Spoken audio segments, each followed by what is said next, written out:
Hello friends, আপনারা ভালো আছেন? আশা করি ভালো থাকেন।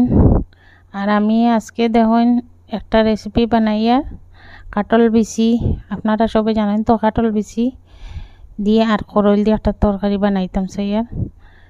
আমি দেখুন কাটল বিচি সর্তা দিয়ে কাটিয়া ছোটো ছোটো করে ভিজিয়ে রাখছি। আর দেখুন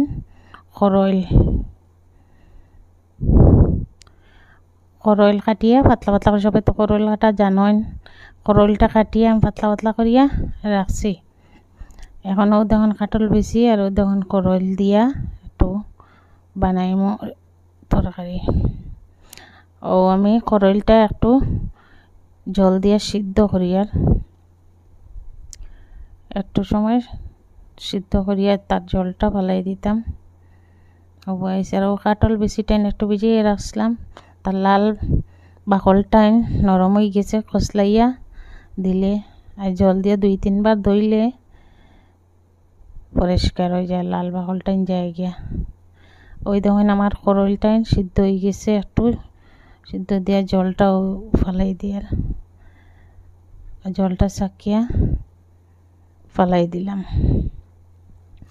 কাটল ভিজিয়ে আবার ভিজিয়ে রাখি আবার খসলাইলাম একটু হাত দিয়া, আবার দইয়া কাটল বেশিটা লাল বাকলটা দিলে যেমন একটা খসা খসা করে, ওই দেখুন পরিষ্কার হয়ে গেছে।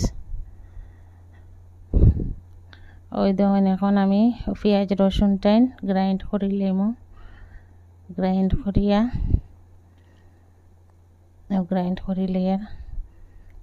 করি লইছি। এখন মই দেখুন গ্রাইন্ড করছি পেঁয়াজ। ওই তেল গরম হওয়ার পরে কুকারে দিয়া একটু পেঁয়াজটাইন একটু ভাজা করলাম, ভাজা করে একটু হলদির পাউডার, মরিচের পাউডার 1 চামচ,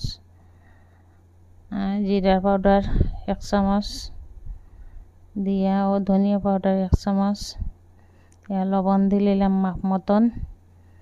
লবণ দিয়া একটু মশলাটাইন ভাজা করলাম, ভাজা করে একটু জল দিয়া মশলাটাইন আর একটু ভাজা করে দিলাম।